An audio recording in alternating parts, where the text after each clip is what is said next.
Hi friends, పండగ పూట కూడా మా అత్తతో తిట్లు తిన్నానండి. ఎందుకో తెలుసా?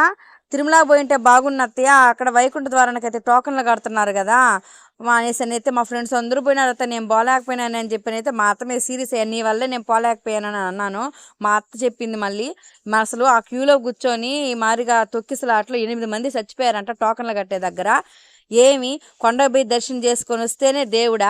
ఏమి ఇక్కడ ఏడ గుడులు లేవా? ఎక్కడ దేవుడు? ఎక్కడైనా దేవుడేనమ్మా అని చెప్పినైతే మా అత్త దగ్గర తిట్లు తిన్నానండి పొద్దున్నే. మా అత్త వాళ్ళ ఇంటి దగ్గరలో రాధాకృష్ణ గుడి ఉందండి, అక్కడికైతే వెళ్ళాను. చూడండి స్వామివారిని ఎంత బాగా అలంకరించినారో చూడండి. అబ్బా, చాలా కలగా ఉంది అయితే రాధాకృష్ణ గుడి. ఫస్ట్ అయితే స్టార్టింగ్ గుడి కట్టిన కొత్తల్లో పోయానండి నేను, మళ్ళీ అయితే ఇప్పుడు వెళ్తున్నాను. మా అత్త చెప్పిన మాట నిజమే, అక్కడైతే జనాలు అయితే అంతగా లేరు. హ్యాపీగా కూర్చొని ఆయన స్మరణ చెప్పుకుంటూ ప్రశాంతంగా గుళ్ళో కూర్చోంటే మన బాధలు మన కష్టాలన్నీ ఎట్టపోతాయో కదండి.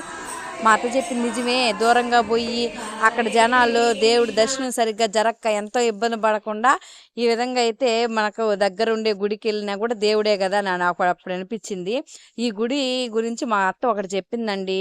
ఈ గుడి మీద పిడుగుబడిందంట. ఏ మాత్రం గుడి అయితే ఒక్కరో కూడా డ్యామేజ్ కాలేదంట. దైవశక్తి అంటే ఇదేనేమో అని చెప్పి నాకైతే అనిపించింది. ఒక్కరవ కూడా ఓడిపోలేదంట గుడి.